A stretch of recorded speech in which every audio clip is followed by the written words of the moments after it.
We are proud to partner with Parature to bring you this educational presentation.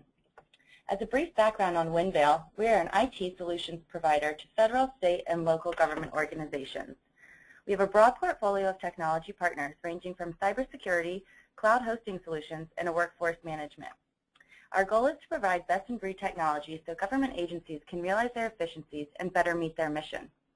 We have over 500 government customers and have expertise in providing multi-channel CRM solutions to the public sector. We also hold an IT-70 GSA schedule and are a certified small business. Now I'd like to introduce our speaker for today's session. Duke Chung co-founded Parature with a vision to provide superior customer service and social engagement software accessible via the Internet. Today, Parature's cloud-based product supports over 50 million end users worldwide and diverse industries from associations, federal and educational institutions, gaming, services, and technology companies. Duke is recognized as one of the top entrepreneurs in the greater Washington metropolitan region and has been widely recognized for pioneering innovation with such honors as being named the Washingtonian Magazine's Power 150 as a rising star, and most recently to the Biz Now on Business Top 35 Under 35 Entrepreneur in the Washington region. Please keep in mind during the seminar, if you would like to view the entire presentation, you can click the full screen button in the top right-hand corner. And if you have any questions, feel free to enter them in the Q&A section at the bottom of your control panel. We will address all questions and comments at the end of the presentation. Thank you. And Duke, you can take it away. Thank you, Melissa. It's great to be here today, and thank you for joining. We're excited today to talk about the government and citizens and how customer service is changing very quickly in the government space. And what we hope to do is talk about some of the high-level initiatives and share with everyone who's watching the webcast today some of the great successes that we've learned in our business over the last decade in the commercial sector, and being able to share those experiences and parlay them into some of the initiatives we're seeing now in the federal government. So let me start by talking a little bit about the open government policies and moving into the 21st century.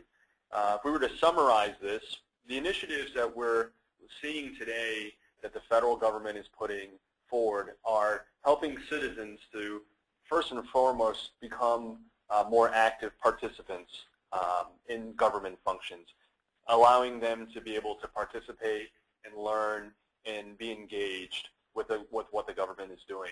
And that's what the citizens are looking for. And then for the federal government, this mandate is about creating more transparency, allowing the participation, making it easier to participate, and getting that collaboration and engagement from the citizen. So we're looking at this really from two different angles here.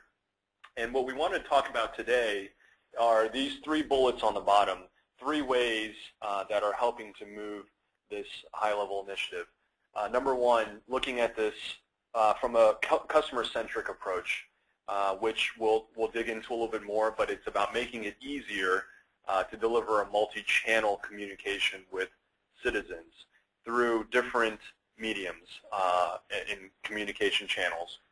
Number two, making this an information-centric approach for providing more content out there for the citizens. And then number three, being able to do more with less, increasing efficiency, being able to deliver more value while saving money. So we're going to focus on these three areas. Just a quick one slide about Parature. Melissa had introduced us at the beginning of this webcast. Parature, we are headquartered here in Northern Virginia, in Herndon. We have been in business for about a decade since we started this business. And in the last couple of years, we started to work more closely with federal agencies. Today, we work with 35 government offices, 10 federal agencies, and with 10 system integrators that serve the market. Our business, over the years, we work with 3,000 commercial brands. In addition to that, supporting nearly 50 million end users out there today who, when they submitted a question or email, their issues or questions or comments are all going through a Parature system. We've won a number of awards for our product, and it is 100% cloud and SaaS-based. And you'll see some of our accolades and awards. We're very proud about all of that. And as well on the right, you'll see some of the logos of our commercial brands in addition to our federal and state clients that we serve today. Of note, a few of them, the NBA, Evernote, IBM, Lego, and even Rock Band, for those of you who may play that at home or have kids that play that. So let me jump in and into the presentation here and talk. We'll start by sharing some information from the Aberdeen group. This is a survey that was just recently completed. In fact, we've got 3 data points that we'll share in this presentation from Aberdeen group. This is very, very recent data. It's a survey that went out to several thousand customer service managers. And the goal of this is to understand why customers complain today. And their research that came back, number one reason, 66% of the survey folks said that the number one reason was because of the time to issue resolution. The time it took to get their answers answered, that was their number one complaint. Whether that meant multiple contacts, not getting their answers fast enough, they weren't accurate, having to touch multiple people to get their answers. So that was the number one complaint. And that's followed by consistency. So getting different answers from different people when customers come in, when citizens come in, they're talking to different people and the message is all inconsistent. That's frustrating the users there. And then, you know, anything to do with cost and pricing, there's questions there. And then overall, number 4, the lack of self-service information that's available online at 23%. But we thought we'd start here and talk a little bit about, you know, why customers are complaining today and what their reasons are. Now, what is interesting is over the last 2-3 years specifically, we've started to see a shift of power to citizens. The citizens today have more power because they have more access to communication channels than they had before. So, you know, when in the past 15, 20 years where phone and maybe fax was the most predominant way that people would go to get their answers, there are a lot of other choices today where a citizen can go to before picking up the phone, or sometimes while they pick up the phone when they're waiting. For example, leveraging the web as a channel. And with the web, you can provide information on the web for citizens to go to get their answers. We call that the knowledge base, which is shown here as well. Citizens can email and send you a question. That's another channel. They can go to the search engine to try to find their own answers through there. Or as we've seen in the last 2 to 3 years, with the explosion of social media, we're seeing that more and more citizens are now going to social channels like Twitter and Facebook or LinkedIn groups to get their questions answered there. So there are all these channels, and there are more than this, where citizens have the opportunity to go to today before they pick up the phone. And the real reasons for that is, again, the phone has long wait times, and people don't want to wait for the phone online to connect with a person. Having to talk to multiple people to try to figure out what the right answer is because they're getting inconsistent answers when they talk to different people. These are some of the reasons why citizens are now looking to new service channels first before picking up the phone. Now, if we dig into that with some of the statistics here, we thought this was really interesting to share. So, you know, what customers want today, we'll start on the left. You know, 70% of customer decisions actually begin on the search engine. This is probably not surprising for everyone here who's attending because I'm sure all of you have had this experience when you're looking for information, whether it's where to go to eat for the restaurant or, you know, more information about things to buy, or maybe finding the phone number for the agency you need to reach. You're going to go to a search engine first. 70% of customer decisions start today in search engines. So having a strategy that ties into the search engine is becoming more important. Number 2, 89% of folks go to an organization's website directly to get information. And that's probably also not surprising.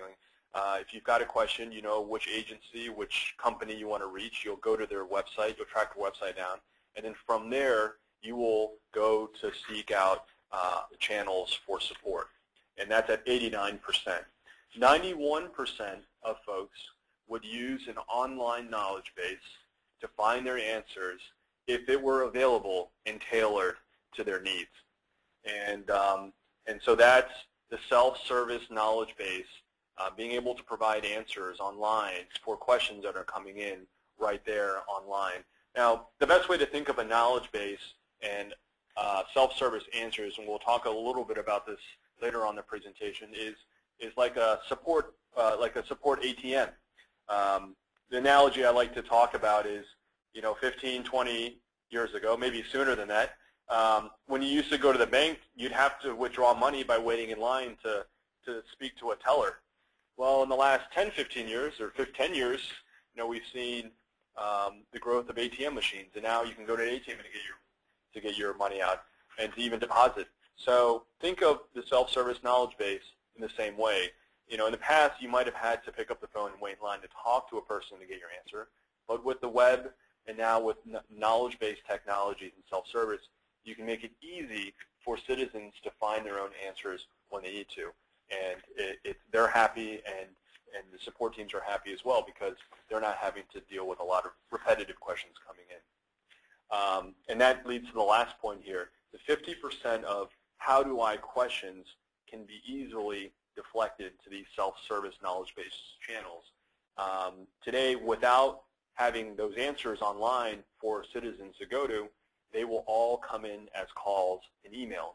And as many of you know, most of these calls and emails are all the same questions. When some situation happens, everybody will be calling in about the same question. Why not just make that information available online through a self-service knowledge base? So these are some of the channels, and to kind of broaden that, going back to the Aberdeen study, what's the number one reasons why organizations are going multi-channel today? Well, number one, 58% of the folks, they want to be able to provide service and support wherever their customers are. And let me pause on that for a moment, because in today's age, customers, citizens, they can be anywhere. They're not just connected via the phone like we talked about. They could be living in the social sphere through Facebook and Twitter. They could be on your website. In some of our commercial clients, they have retail boutiques. They'll walk into the store to get support. So it's more important today to make sure that you're providing and listening to your citizens wherever they are. And there are so many different places they can be in today. So that's really the number one reason, to provide the service and support wherever your customers are. And number two, with that, with each of these channels, with the changing in the demographics of users and the preferences out there, there's a lot of changing expectations as well.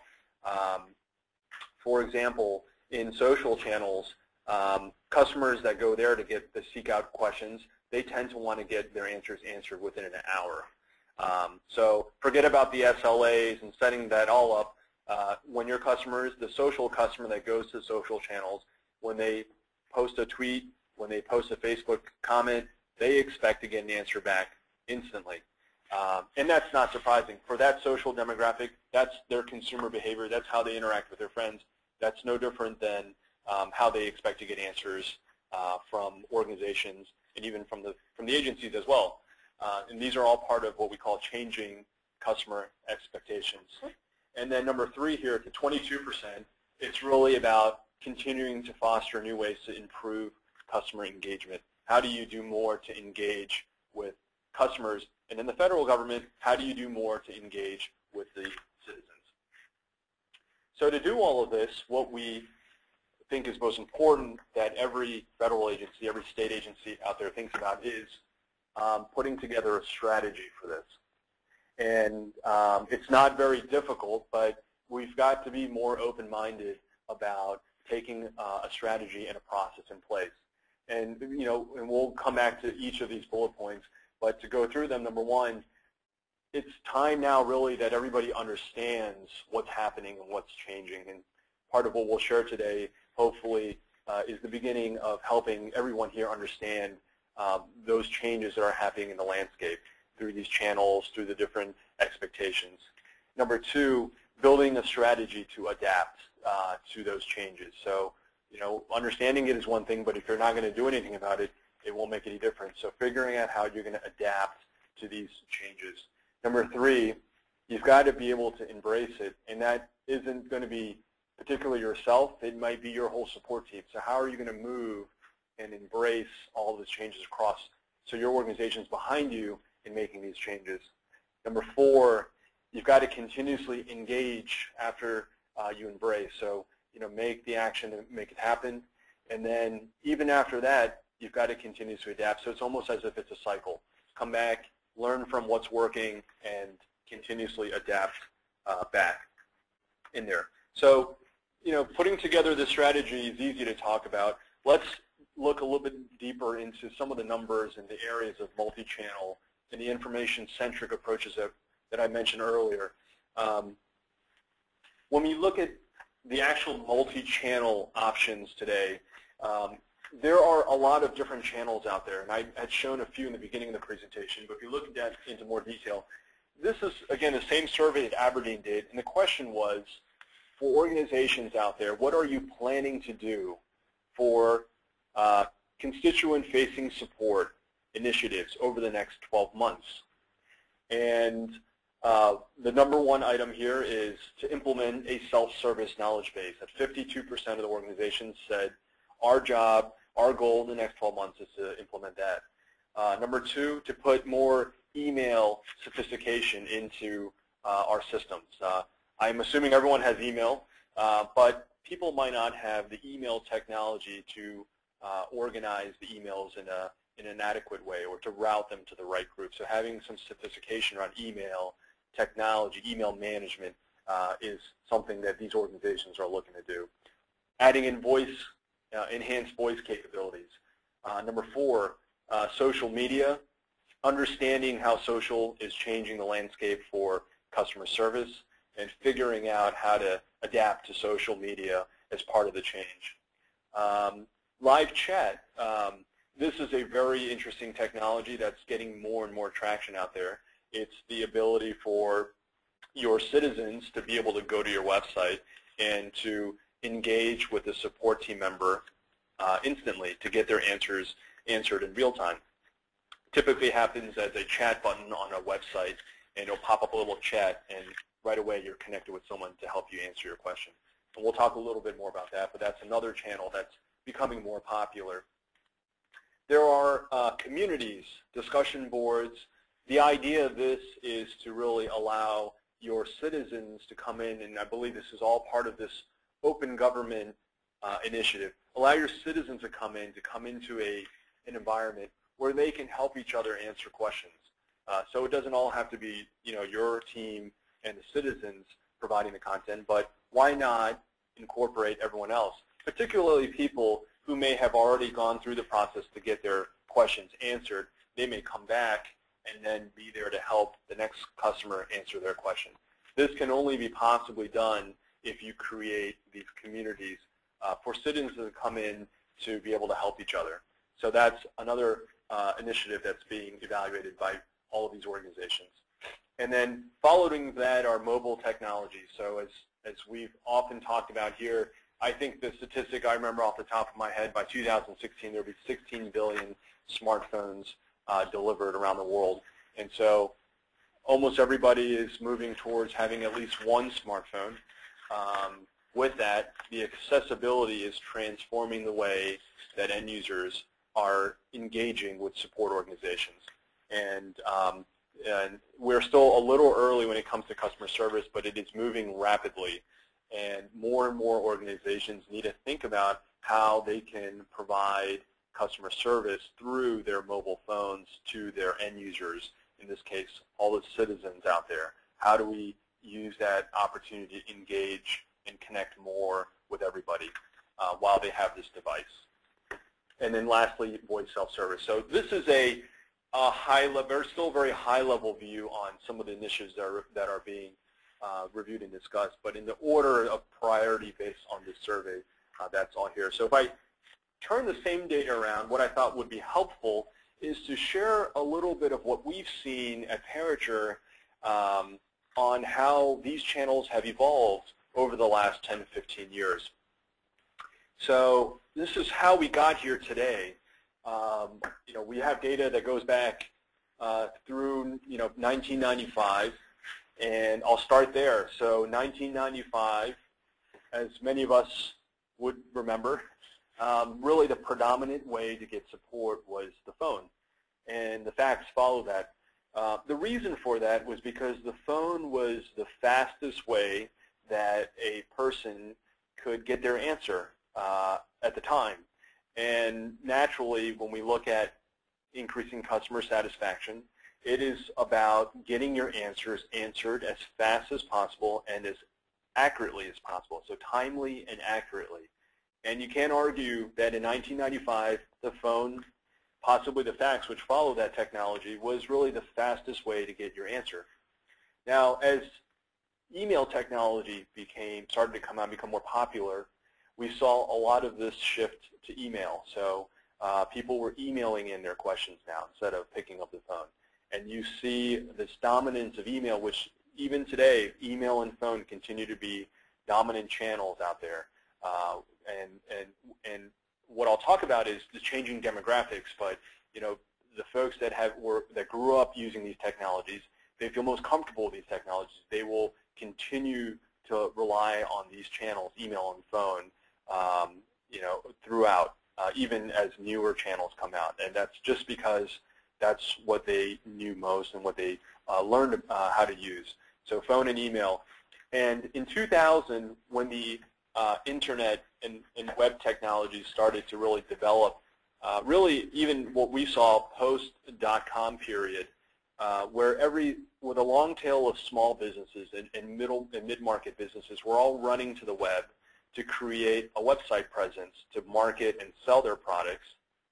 This created this new vision of being able to support customers out there with the ability to help them find their own answers when it comes to customer service right through the web. And this wouldn't have happened if it wasn't for this proliferation of web technologies, internet pages, as we've come to see it today. And with that came this concept of self-service knowledge base that was created almost a decade ago, and now almost every commercial organization out there has some self-service knowledge base already, where when you go there, you can help and get your own answers.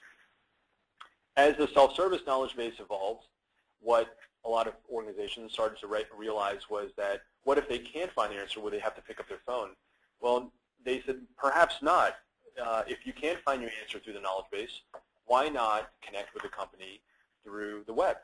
And we started to invent some technologies with the market, like a trouble ticketing system where you could submit your question right through the web page and track the status of it. Why not engage in a live chat while you're there on the website? Why not take a survey? Why not participate in a community? These were all part of the web channels that were created during this era to continue the life cycle of that customer experience if they couldn't find their answer, and escalated into a more direct channel through the web. So we call all of these web channels. And I think what's happened, as I talked about in the beginning, what's been exciting is with now social media channels becoming a more dominant form, we're seeing a new generation that we call social customers that have all grown up with Facebook and Twitter and all of these other channels.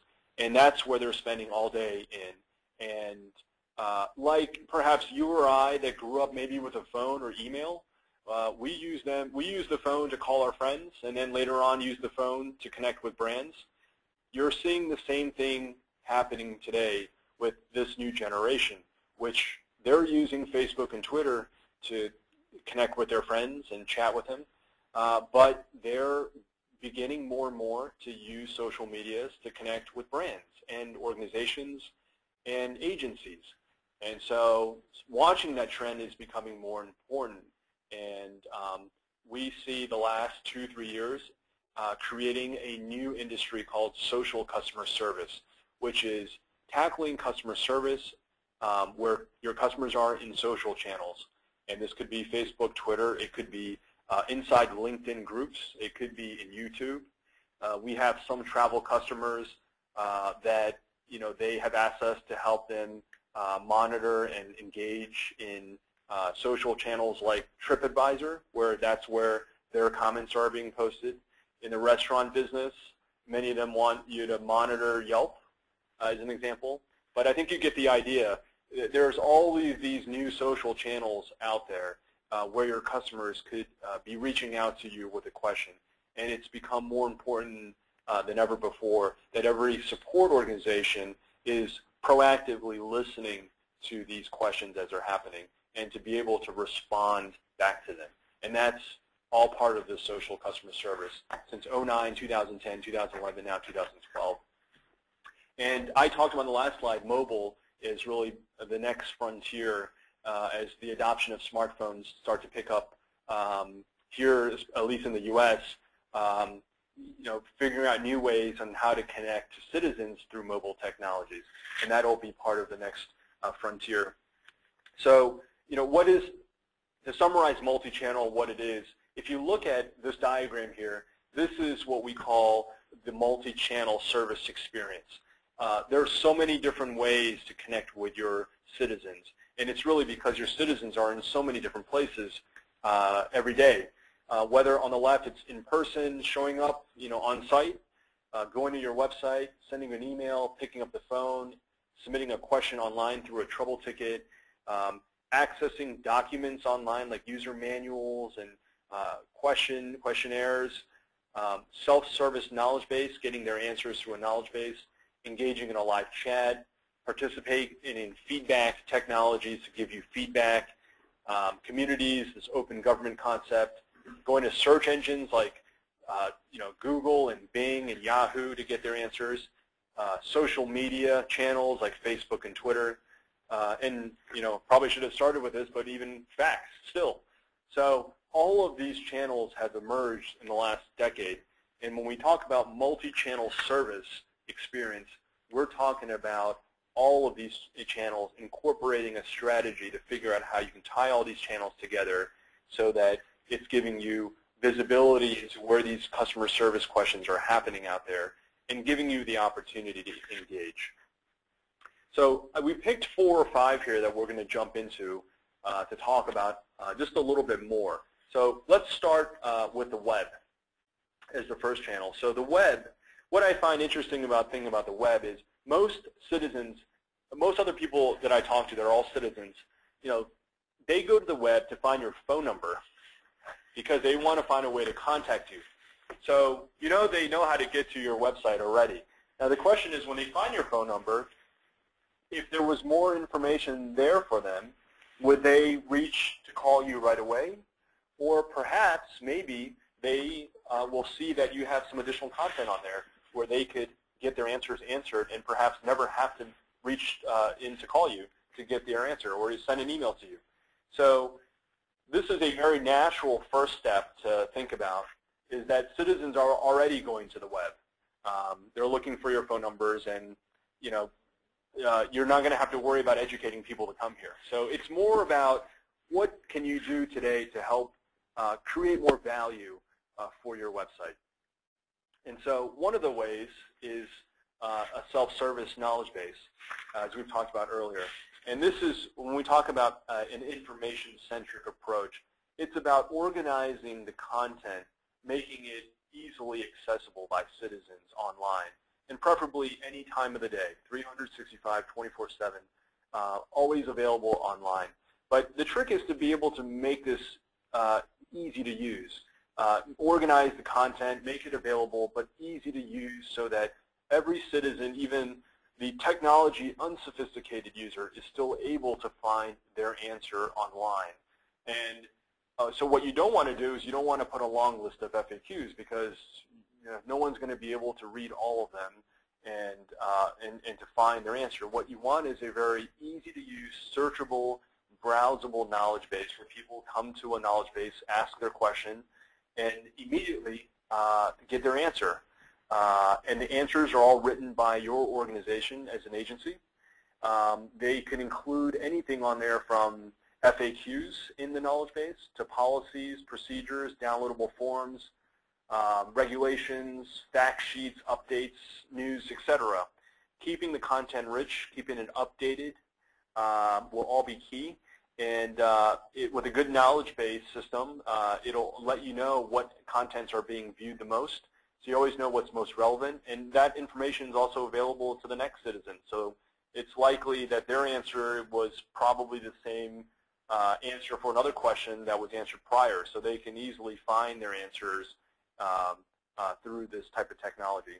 And a lot of organizations say, well, what if we leave it alone? Is the information going to get old? Well, it won't. It will actually, the information will grow naturally and organically. And the way that happens is, as you get emails coming in, as you get new trouble tickets that are being submitted online, as you get new phone calls for new questions coming in, a very good knowledge base capability or technology will allow you to take those new questions and quickly harvest that into new content, harvest the answers of those questions into new content. So those will all become sources of new content for your support organization to deliver back into the knowledge base. So don't worry, it will grow. And I think the last thing here, which is really important, is as your citizens are clicking around your knowledge base, it will give you real-time visibility into understanding what citizens are really looking for today. We're not sure that a lot of organizations know that. And believe me, working with over 3,000 brands in the commercial organizations out there, that's probably the #1 thing that they tell us is, hey Duke, we've used Parature for 6 months, and honestly, we didn't know that 80% of our questions coming in were related to 2 of our products, or there were, in this side of the knowledge base related to these questions. They don't have any visibility into that, and no organization will have that visibility unless you have a technology in place that will help you harvest all this information for you. So in turn, as it's being collected, as this data is being collected, we can turn around and tell you a lot of information about what citizens are really looking for out there. Another good example in that is we could help you capture things like search terms. When citizens come in, they're searching for a question.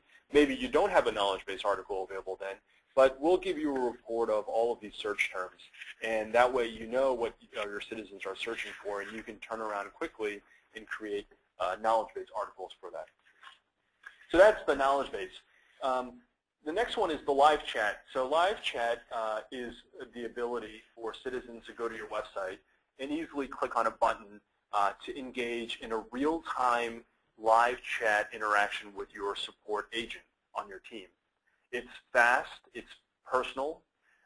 It is in an incredible way actually to increase efficiency for your support team staff. And the reason is because many times support team agents can handle multiple interactions, multiple chat interactions at a time. It's not uncommon that a support agent is chatting with 4 different citizens at a time or 6 different citizens at a time. We have a couple of our clients where they have support agents that can chat with 20 people at a time. I'm not sure if we've seen anything more than that, but that's pretty good. It's across 3 screens. They're chatting with all their customers, and they're taking care of all of them. You can't do that with the phone. I don't think anybody can talk to 3 people at a time, let alone 2. So this is an incredible technology to actually help increase staff efficiency, handle a higher volume, and at the same time continue to provide that personalized experience.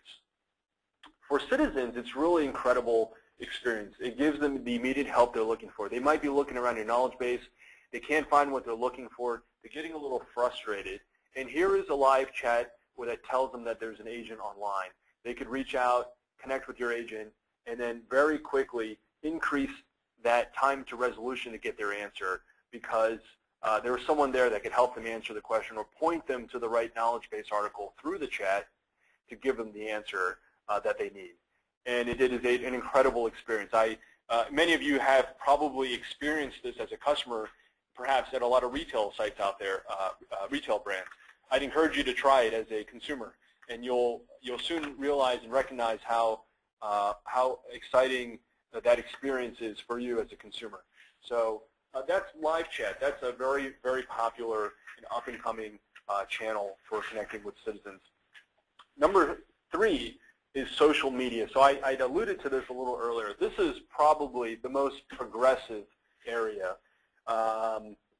There's a growing a changing demographic, as I've talked about. We call it the social customer. It's the generation that prefers to go to these channels and makes it an important part of their life every day. Facebook has recently reached over 1 billion users. Twitter has 500 million users and growing. It is more and more people are going to these channels to engage with the people, and now with brands, and soon with agencies as well.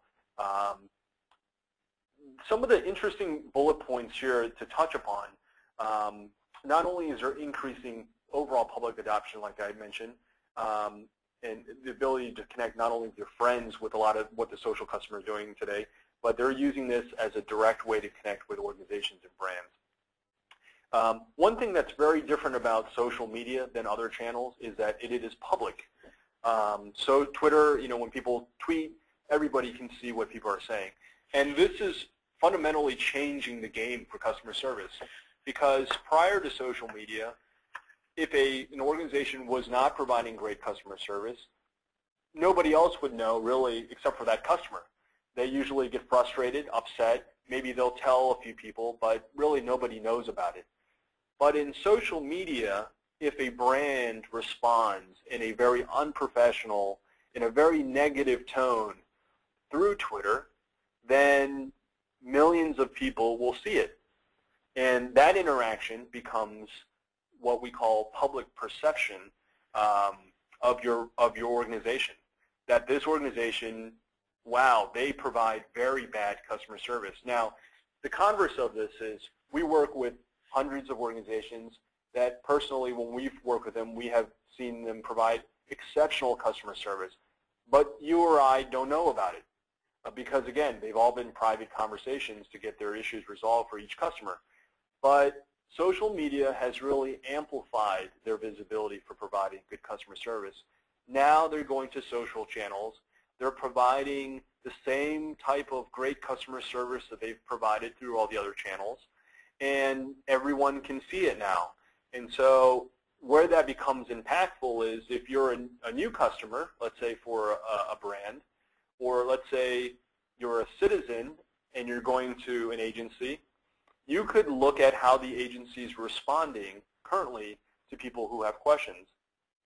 And if the experience looks like it's been great, all publicly, they'll jump in and take advantage of getting their question answered through social channels as well. For commercial businesses, this actually means more revenue for commercial brands because it's converting new customers over when they see that it's really great to work with this company. They're taking care of their customers, and I can see all of it myself.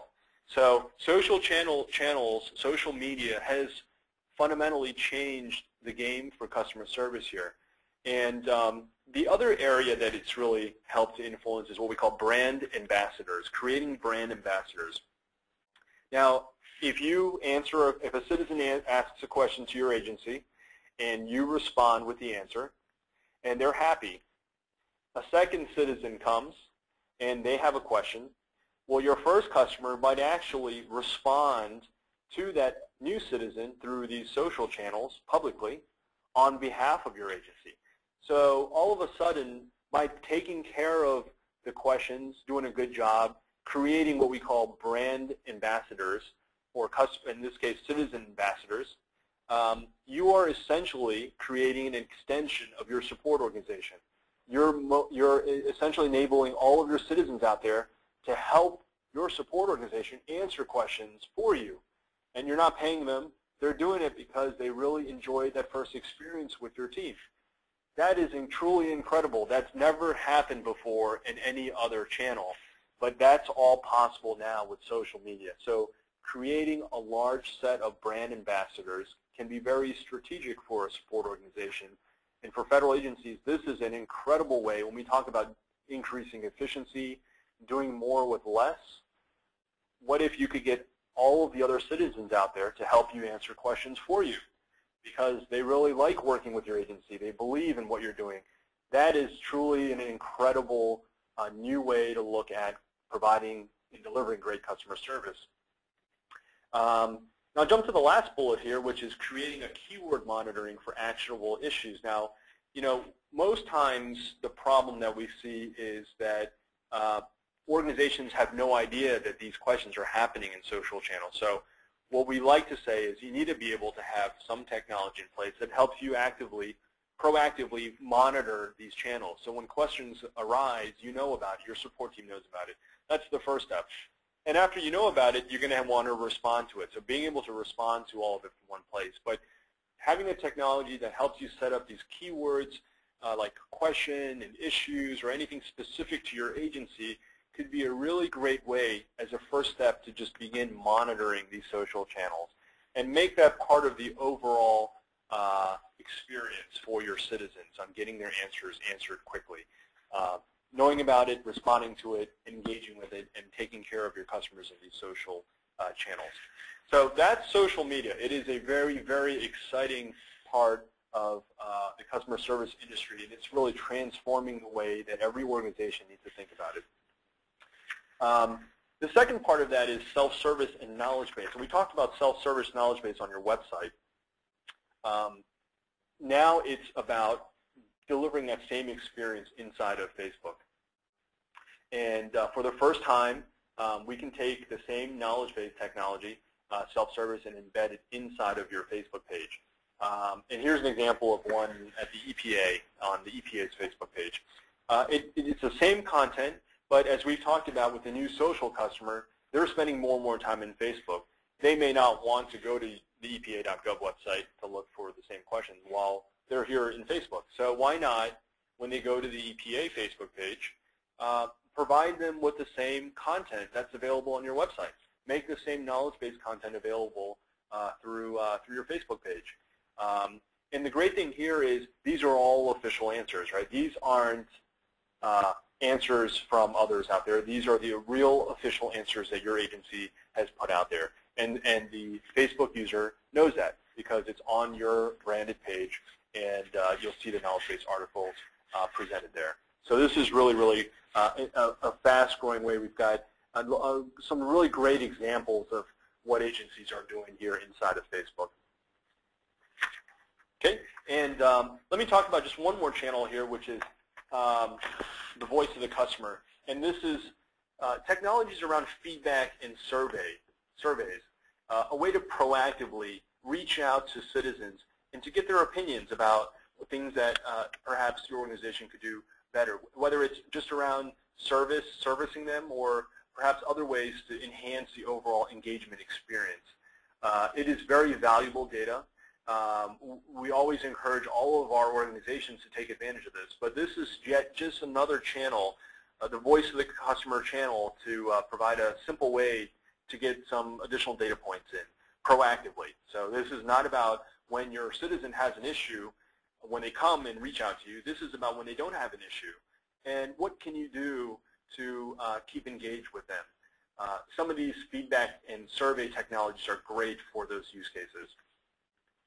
So if I were to summarize what we talked about here around multi-channel, around increasing efficiency, the value that we're driving home here is really these three areas. Number one, providing more content through your knowledge base through an information-centric approach will drive self-service adoption up for your citizens.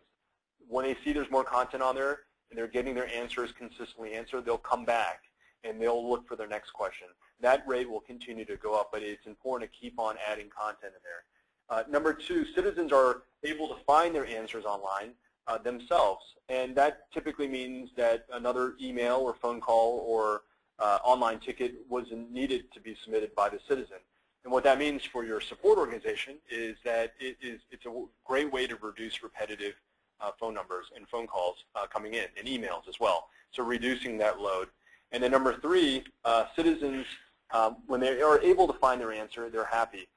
They're happier. They're just like I mentioned about the bank ATM. They are able to get their answer. It's accurate. It solved their problem, and it was fast. It was faster than having to wait on a phone, having to wait for an email response. What that means is that it increases customer satisfaction and time to resolution.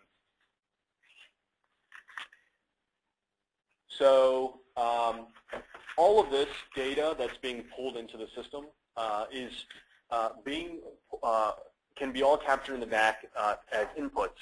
And I had mentioned this a little bit earlier, but having all the data points and all the channels and the multi-channel strategy is important, but understanding what your citizens are looking for and having all the data in one place can really help provide the metrics needed to drive further improvements in your agency or around your agency.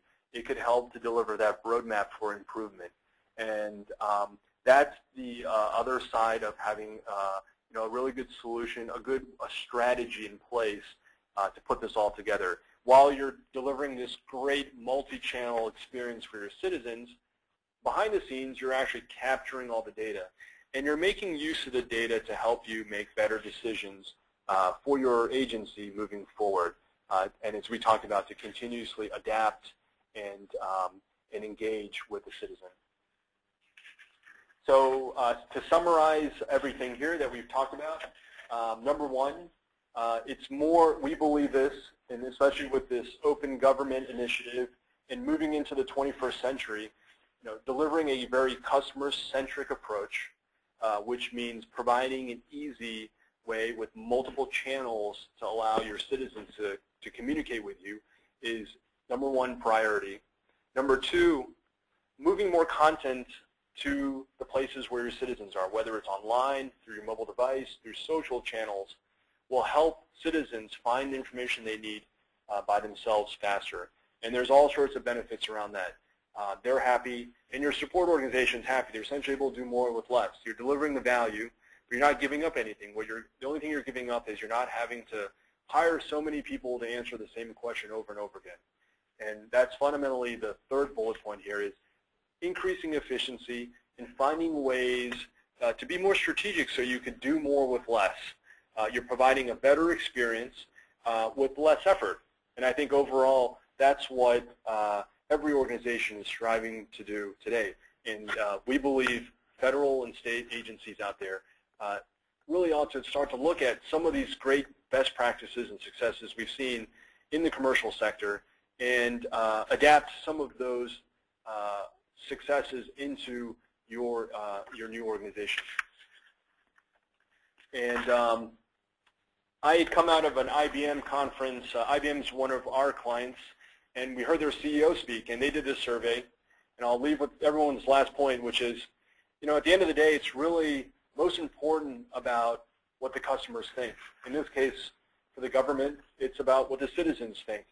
The survey went out to Fortune 500 CEOs, and they asked them, do you think you're providing a great customer service experience? And the CEOs came back and said, 80% of them said, yes, we are delivering an incredible customer service experience. And then they turn around and they ask their customers the same question, do you think this organization is delivering a great customer service experience? And yet, only 8% of them thought they were. And so you could see this tremendous delta between the perception of thinking that you're delivering a great experience and the actual reality of what your users believe. And so we want to just drive home this last point here, that ultimately it's really what benefits the citizens here, and thinking and really recognizing what's important for them. And nothing will happen from a perception perspective unless you actually put together a strategy to figure out how to make this work. So with that, let me turn this over and back to Melissa. Thank you. Thanks so much, Duke. That was an excellent presentation. And we've got a couple of questions from the audience, if you wouldn't mind answering a few for us. The first one is, do you have any examples of how other government agencies are improving their service? That's a great question. Yeah, we do have a lot of good examples to talk about. We could probably spend another hour talking about it. A couple that come to mind, one, I had shown a screenshot of the EPA, and EPA I think is a phenomenal example of really leveraging the knowledge base technologies. Under EPA, there are a number of different groups. Energy Star is another one. All of these sites that they manage all have a knowledge base, a self-service knowledge base, and it is just really incredible. When you go there and you look at the experience from a citizen perspective, able to find your answer really quickly. When I look at the Energy Star one, for example, not surprisingly, the #1 I believe is still the #1 question up there, is how do I get my rebate for my Energy Star appliance? And you think about that, if I bought an Energy Star appliance, I would be searching all over the search engines to try to figure out how to get my rebate too. So just an example of providing a simple answer through a self-service knowledge base on their site and getting that value. And it's been viewed thousands and thousands of times. You can imagine how many people have that question out there. And without having that answer there, those would have all been emails and phone calls. Another one that comes to mind is at the NCUA, which is the National Credit Union Administration, and they have the same multi-channel approach. It's knowledge base, it's the portal, it's being able to reach out to all of their credit unions through all the different channels out there when you look at all the different credit unions that they work with. And I think it's a really great example of how a federal agency has been able to leverage all of the different multi-channels, not just knowledge base, but all of the other channels out there to be able to do that. And then on the social side, I think DFAS is a really good example. The Defense Finance and Accounting Services Organization group, great group of folks. And they, when they came to us and asked us about ideas and how they can transform their experience, we were a little surprised because what they told us was that they prefer to use only the social channel. And we hadn't expected that, but we showed them what we could do for some of the commercial organizations, and they wanted to adopt the same strategy. So today, they're using social channels, Facebook in particular, to engage with members for their organization, veterans, dependents of their veterans, and it's providing self-service access to comprehensive benefits and pay-related information online, transactional interactive capabilities, any information related to their constituencies. They're all delivering that content through Facebook. So they're asking all their users to go there. They have downplayed email, they've downplayed the phone. They're really encouraging all their members to go there. And if you go to DFAS on their Facebook page, over 500,000 interactions have been delivered. 68,000 people are fans on there. And they're pushing that as really the #1 channel that their users should go to get their answers answered. Excellent. Thank you so much. I think that answers the question. We have another one. Are there any examples of successful knowledge sharing since the Open Government Initiative?